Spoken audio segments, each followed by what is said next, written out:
BX1+. L'invité de Fabrice Grosfilet. Voilà, notre invité, c'est donc Rudy Vervoort, qui fait sa rentrée politique sur BX1, ministre-président de la région bruxelloise. Merci d'être avec nous.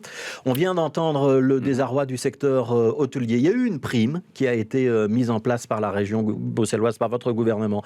Est-ce qu'il va falloir en prévoir une autre pour les mois qui viennent? C'est la première question. Oui, et pas uniquement pour le secteur hôtelier. Il y a toute une série de primes qu'on va renouveler ici tout prochainement, notamment pour soutenir l'ensemble, je dirais, du secteur Horeca, mais aussi le secteur culturel, le secteur sportif.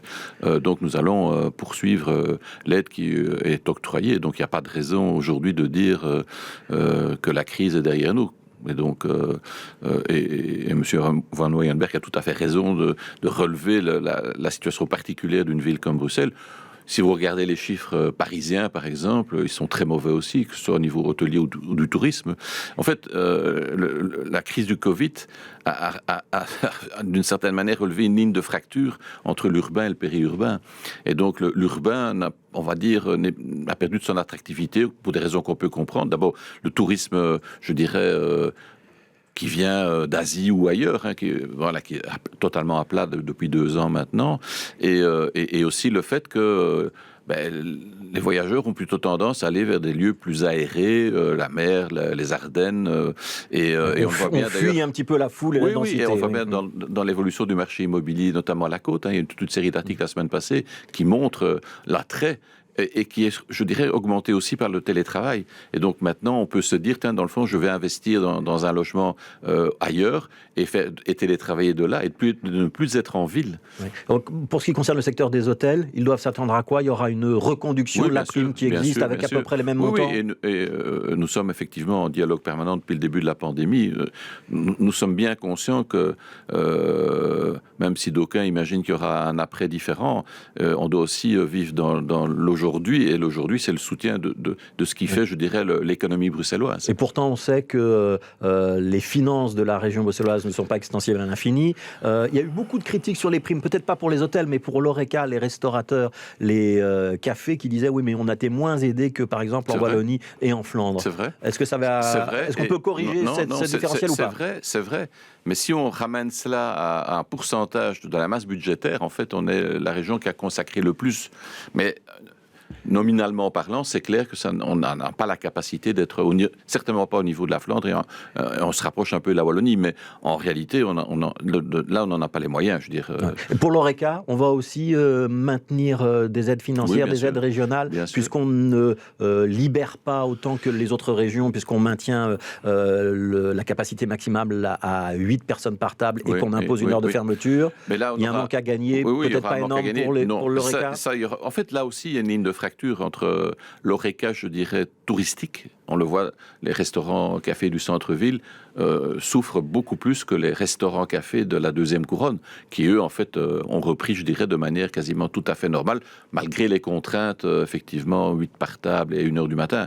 Mais pour le restaurant, ça ne les empêche pas de fonctionner. Et donc on voit bien qu'il y a une ligne de fracture aussi liée à l'activité économique. Et donc, les Bruxellois retournent, je dirais, en masse au restaurant, mais là où ils allaient avant. Mais les restaurants touristiques, en fait, j'entendais le patron des Armes de Bruxelles, où effectivement c'est une maison bruxelloise, pour lui ça fonctionne bien. Je pense que rue des Bouchers, il y a d'autres restaurants, ça doit être plus compliqué. Oui. Sur ces mesures justement qui sont annoncées pour un mois, est-ce que vous pensez que dans un mois, on pourra lever cette exception bruxelloise ou c'est mal parti? Je n'en sais rien, On observe une remontée des cas de contamination ces jours-ci.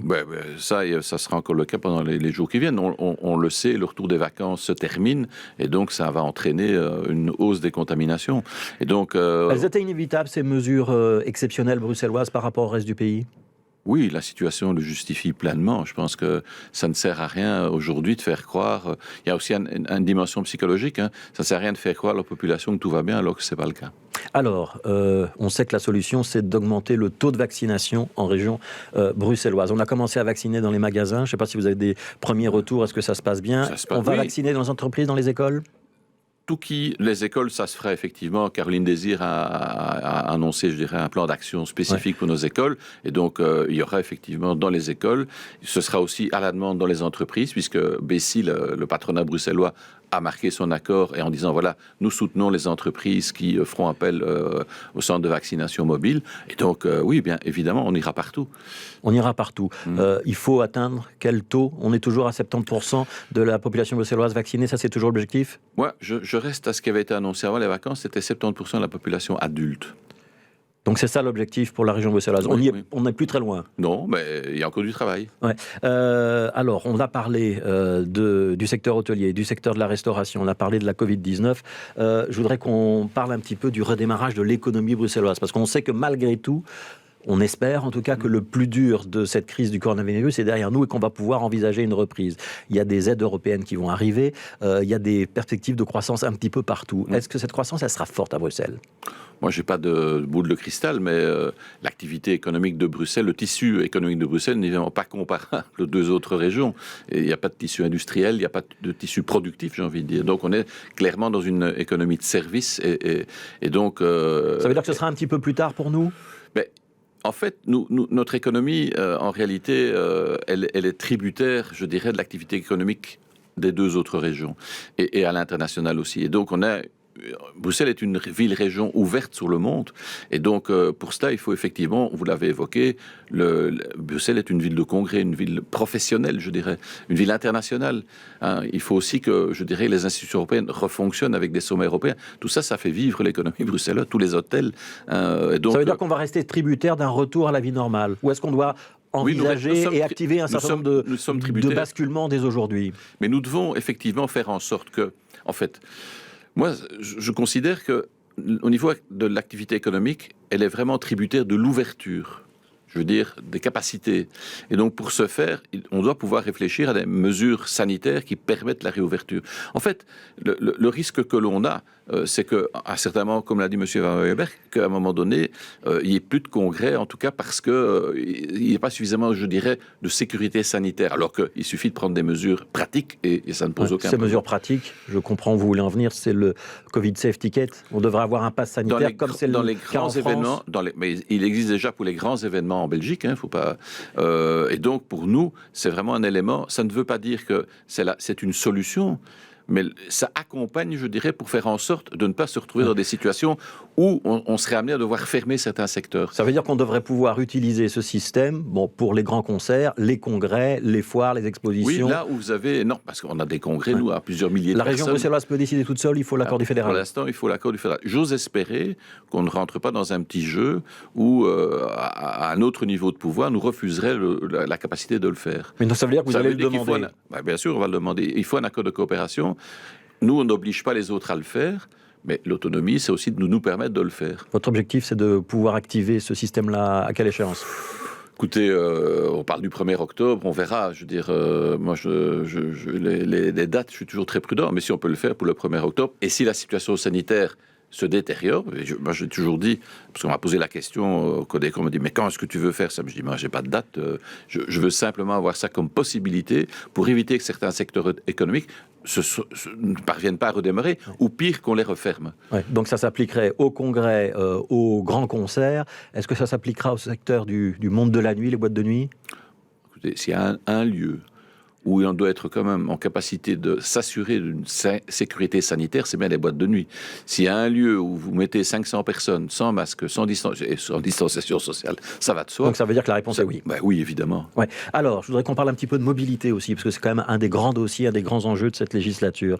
Le bilan de la zone, du passage de la ville en zone 30, le bilan des nombreuses pistes cyclables qui ont été installées pendant la période de coronavirus, il est positif ? Oui. Oui. Donc on va maintenir les pistes cyclables ? Écoutez, là, on verra en fonction aussi de la nécessité ou pas d'introduire des permis d'urbanisme. Il y a aussi des questions très pratico-pratiques. Donc, mais en tout cas, à part peut-être certains endroits emblématiques. Enfin bon, mais je trouve que le principe même a porté ses fruits. Oui, franchement. Il manque l'avenue de Tervuren. C'est un demi-échec ou c'est partie remise? Mais ça montre la nécessité, effectivement, d'être en dialogue permanent, à la fois avec les autorités locales et avec les riverains. Je pense que il faut pouvoir aussi assumer le fait que les riverains ne sont pas nécessairement d'accord avec ce que vous proposez. Mais après, il faut un dialogue, essayer de trouver des solutions qui, je dirais, le compromis, c'est toujours ça. On ne passera pas en force avenue de Tervuren. écoutez, moi, le passage en force, ça n'est pas dans ma culture politique. Est-ce qu'on ne passera pas en force non plus sur la taxe de circulation intelligente qui s'appelle Smart Move et dont on sait qu'elle a hérissé le gouvernement wallon? Pas que, hein, écoutez, j'ai lu une série d'expressions la semaine dernière et encore ce matin. Je pense que, voilà, le projet ne doit pas être abandonné, parce que moi je pense que c'est un bon projet, franchement. D'ailleurs, s'il est dans l'accord majorité, c'est parce que nous y avons souscrit. Après, il y a les modalités d'application, de mise en place, qui nécessitent effectivement, à mon sens, ça fonctionnera difficilement si on est en guerre permanente avec les deux autres régions. Donc il faut l'accord des autres régions, et ça risque d'attendre une législature.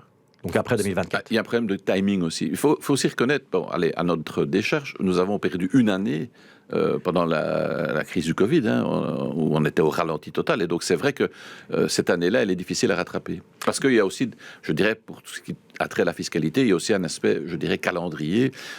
Et puis, enfin voilà, donc il y a encore, et en plus, il y a encore une série d'éléments à trancher. C'est en ça que je dis, on verra aussi l'avis du Conseil d'État. Je pense que ce sera un élément important. Il arrive important. dans les prochaines semaines. Hein. Dans les prochaines semaines. Et puis, il faudra réinitier un dialogue avec les régions. On s'y est engagé.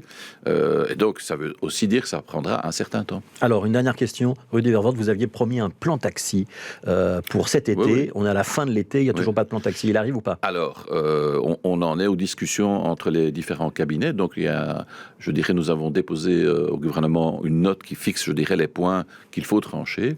Et donc, les intercabinets reprennent. Et donc, j'espère pouvoir trancher ces différents points tout prochainement. Dans quel délai? Si c'est dans le mois tout prochainement, c'est quelques semaines. C'est quelques semaines, tout prochainement, parce qu'après il va falloir aussi entamer le dialogue avec le secteur. Ouais. Donc ça prendra encore. Et le secteur, c'est à la fois les taxis traditionnels et à la fois les véhicules de location avec chauffeur. Il y aura de la place pour les deux. Dans votre idée, dans votre plan. Il existe, mais bien sûr, c'est dans l'accord de majorité. Donc, ici, les vraies questions, c'est, je dirais notamment, le numerus clausus. Quel est le nombre que Bruxelles, de taxis ou de véhicules que Bruxelles peut supporter économiquement? Parce que c'est pas extensible à l'infini. Aujourd'hui, on se trouve dans une situation où, en fait, on est noyé de demandes de reconnaissance de véhicules de location avec chauffeur. Donc, on va contingenter. Et ça, oui, c'est indispensable, parce que sinon, on risque de se retrouver dans une situation, je pense très clairement, de concurrence déloyale. Derrière tout ça, il y a aussi le but, il ne faut pas se le cacher, je n'ai qu'une confiance limitée dans cette grande multinationale. C'est vrai. Vous parlez d'Uber. Hein. Oui, d'Uber, ouais, c'est vrai que, je dirais, ils sont d'apparence gentils, mais en réalité, le but, c'est de supprimer, de prendre le marché, bien, et de supprimer le secteur des taxis traditionnels. Et donc ça, ce ne sera pas le cas. Non. Merci beaucoup, Rudy Vervoort. Merci d'avoir été notre invité.